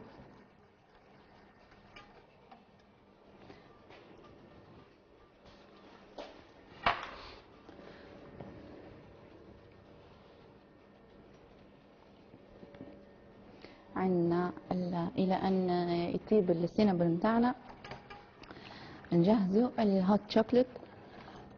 الهوت شوكليت حلوه مع السينابون رولز بنينه. نضيفه طبعا اللي خديناها في حلقة سابقة السوب ماشين صانعة الشوربة، زي ما قلنا ان هي مش للشوربة بس، هلبة امور تانية اكلات تانية تقدر تديرها. بسم الله. عندنا غادة من طرابلس. الو، اهلا وسهلا يا غادة. وعليكم السلام. شيف الحمد لله. كيف حالك انت يا غادة؟ الحمد لله. الحمد لله. ما شاء الله عليك والله، ما شاء الله عليك. احنا نفتخر تبدا عندنا واحدة زيك يعني شيف. صراحة شيء يرفع الراس، ما شاء الله عليك. بس نبي عندي ملاحظة للشركات اللي تمام يا غادة. لازم يتصلوا يقولوا السلام عليكم. كيف غادة؟ في ذاك كان يعني المفروض يرحبوا بيك ويقولوا كذا، اذا على طول يخشوا على السؤال بس. هذه اول ملاحظه. وثاني حاجه جديات ما شاء الله عليك، بارك الله فيك على كل شيء تديريه لي. ونبغى طلب ثاني. تفضلي غادة. اعادات خلينا نعمل في الليل يعني، حتى الحلقات الاولى بكره لاني فاتتني ما كنتش نعرف الصراحه. غادة هي موجوده الفيديوهات تلقيها على اليوتيوب، وان شاء الله نحاولوا ان مثلا زي ما نقولوا يوم في الاسبوع مثلا جمعه او شيء لو يقدروا نعرضوها على الاداره. حلو اقتراحك ان مثلا 3-4 حلقات يديروها في مثلا يوم الجمعه. شو رايك غادة؟ معاي غادة؟ خلاص ان شاء الله يا غادة باذن الله ان ويسمعوا فينا الاداره ان شاء الله.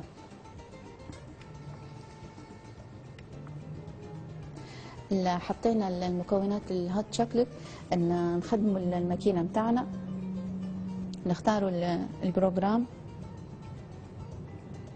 اللي من هنا من البي البروجرام، نختاروا البرنامج نبوها لدرجه تاخذ تقريبا، هي ما تاخذش وقت هلبة، تاخذ ما يقارب الربع ساعه، مش هلبة.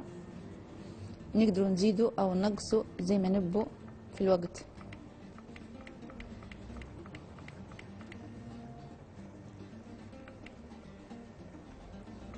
شكلها ونخلوها خلطنا فيها هي بسهولة.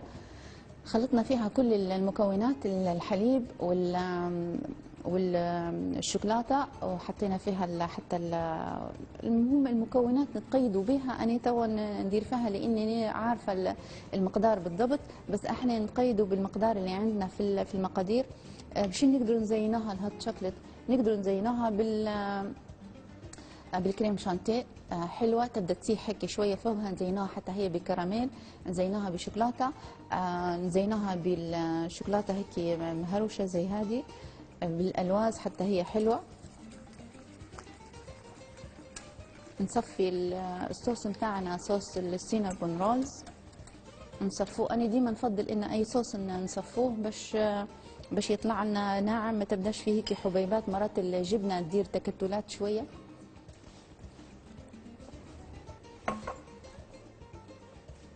بالنسبة للهوت شوكليت نقدروا نحطوه التقديم ديما نحاولوا نبدعوا فيه. عادة يتقدم الهوت شوكليت في المجات نتاع النسكافيه، نتاع الكوفي، انواع الكوفي كلها. يعني نحاول اليوم نقدموه في الكؤوس هي. حلو انك انت تشوفي تكون المرش شفاف نتاع الكاسه اللي بنقدمه فيها، تشوفي الطبقات، تشوفي خليط الهوت شوكليت. يوضح كل شيء يبان جمال الوصفه نتاعنا. ان شاء الله نحاول اني نتفكر كل الاسئله التساؤلات اللي امس وصلتني على الصفحه، ان نذكر ان شاء الله بحلقتنا للعشاق البيتزا. يوم السبت حتكون في بيتزا، ويكون عندنا معجنات، نحاول ان يسعفنا الوقت نديروا معجنات ثانيه. عندنا شنو ثاني؟ عندنا حاجات حلوه يوم السبت باذن الله.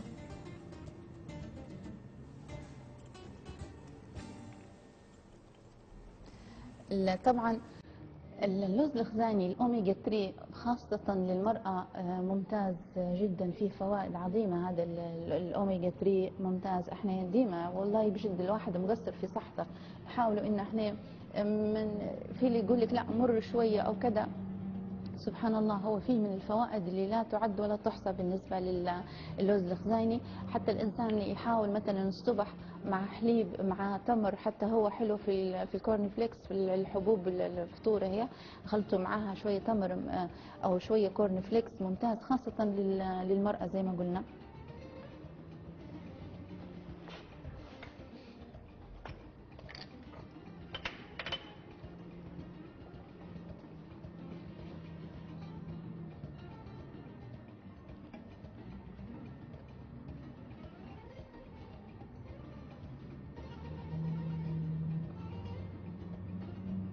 جربوها البسبوسة نتاع اليوم بإذن الله تعجبكم، تنال رضاكم. سهلة جدا وبسيطة.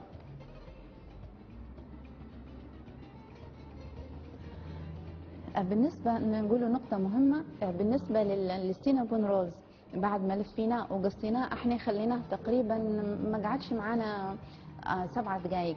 هو طبعا خطأ ضروري ان احنا الوقت نحاولوا ان نلحقه. ضروري انه هو بعد ما نلفوه ونقصوه نحطوه في الطاجين يقعد اقل شيء 15 دقيقة، ربع ساعة الى 20 دقيقة مغطي تماما.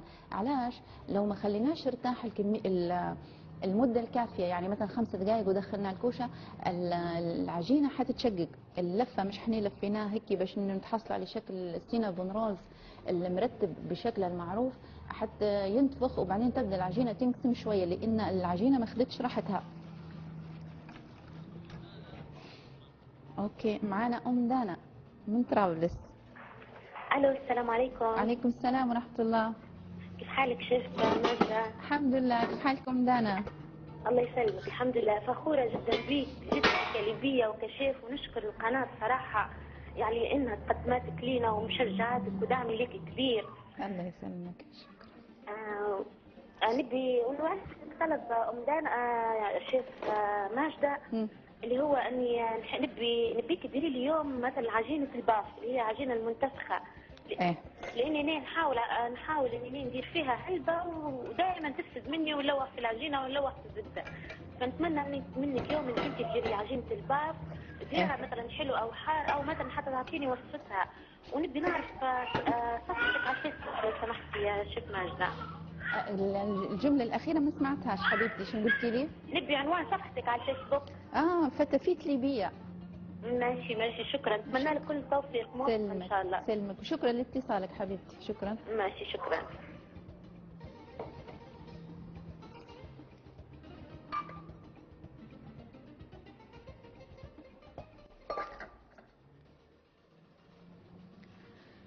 صفينا الصوص متاعنا، ان نحاولوا انه هو يبرد. نطلعوا السينابون.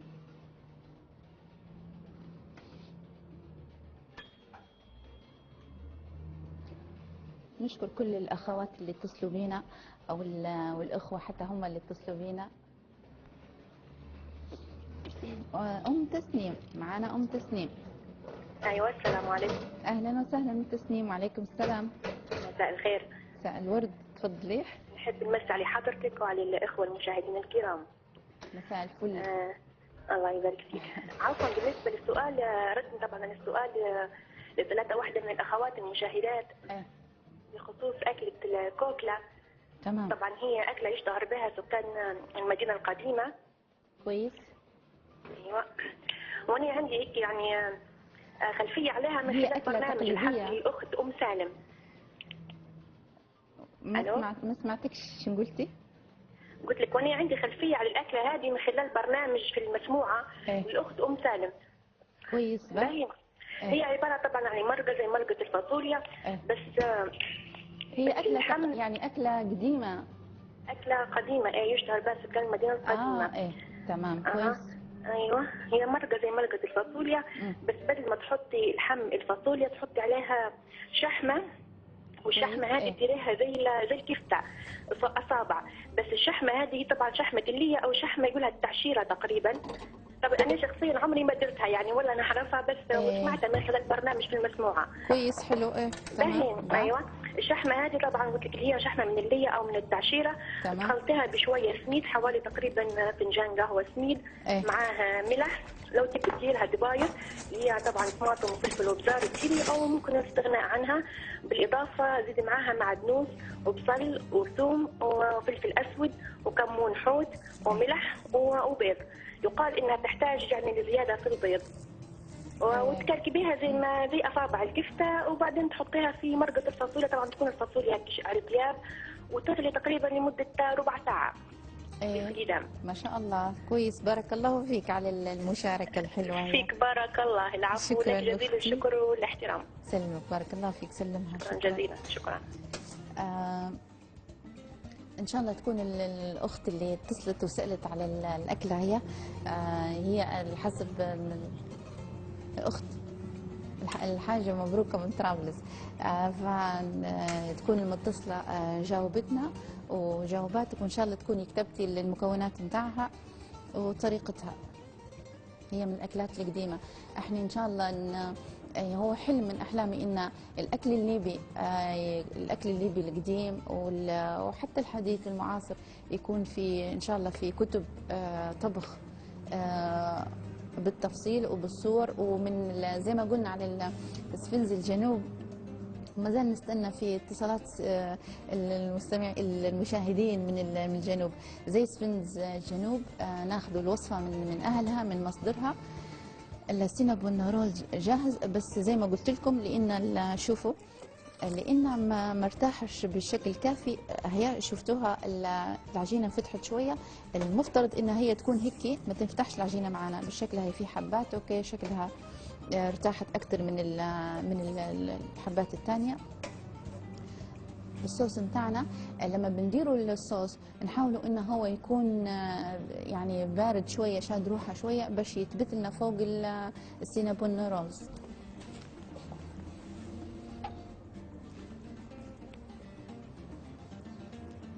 أنا سكرت لما كانت الأخت كان عندنا الاتصال سكرت الماكينة. حطوا بسم الله. اوكي.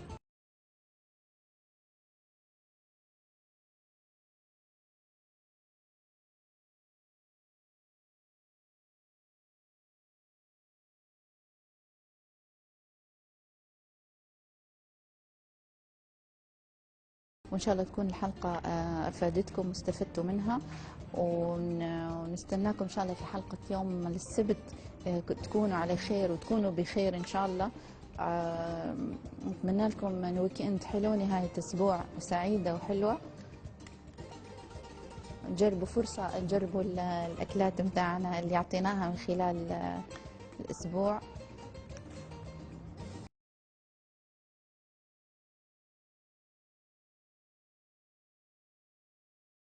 السلام عليكم. أهلين وعليكم السلام أم هاشم. كيف حالك شيف ماجدة؟ الحمد لله، كيف حالك أنت ماما؟ كويسة الحمد لله بارك الله فيك. معلش أنا عندي سؤال نبي نسألك على البسبوسة اللي جبتها. أيوة أم هاشم. عرفتي يعني لما ندير البسبوسة ما تجينيش منتفخة حلوة هيك، عرفتي تجيني ناعمة شوية، يعني زي توا حلوة هيك ما شاء الله يعني. إيه خلاص أنت جربيها هذه يا أم هاشم.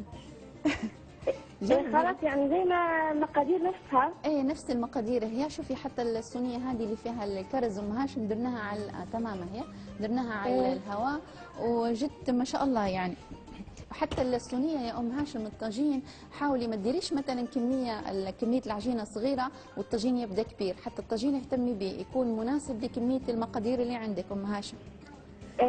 شكرا بارك الله فيك، نشكرك على البرنامج، ان شاء الله متقدم يتقدم. سلمك، مع السلامه حبيبتي، شكرا.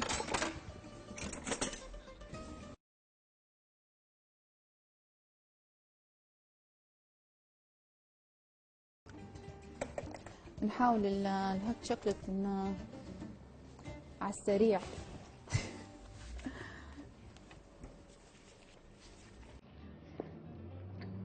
لحظة بس تقديم الهوت شوكليت.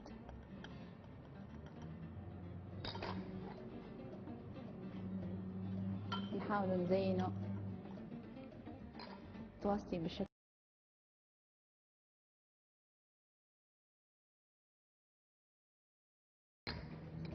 إعادة الحلقة الساعة 12 في الليل إن شاء الله، أو بكرة. اليوم ما فيش، اليوم الساعة 12. أوكي بسم الله.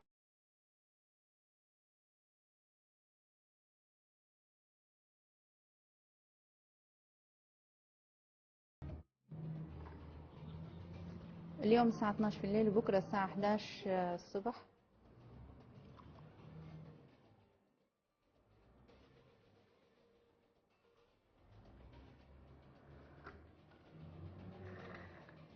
نحاولوا نسرعوا. احنا في اللحظات الأخيرة وصلنا لختام البرنامج.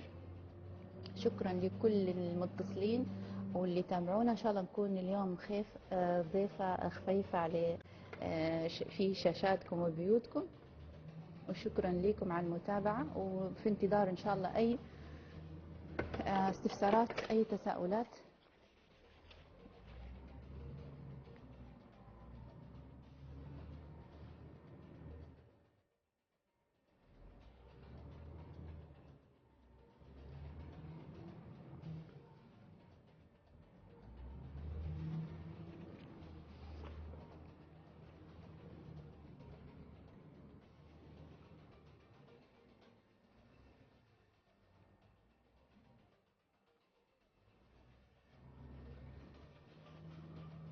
نحطوا نرشوا شوكولاتة مبشورة.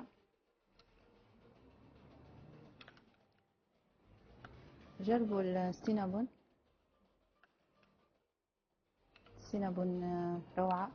البسبوسة كانت سهلة جدا.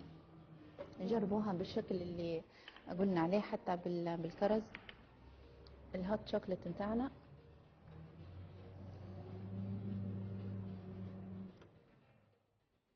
الأخوات اللي سألوني على البهارات في الحلقات اللي فاتت. البهارات طبعا من كوسكا.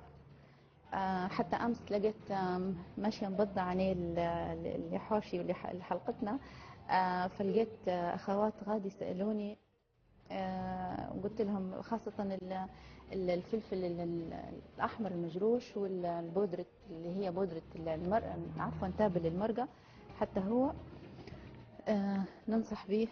طبعا كل بهاراتنا كل مكوناتنا من كوسكا. طعم البهار التركي الأصيل.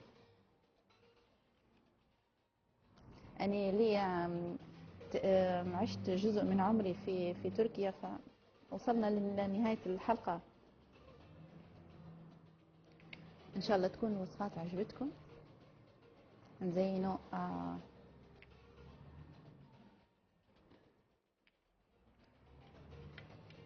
هذه أكلاتنا اليوم.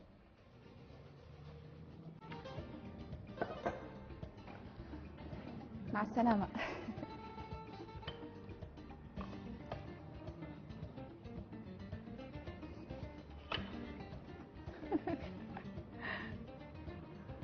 خليكم مع أكلاتي وأنا إلى اللقاء إن شاء الله.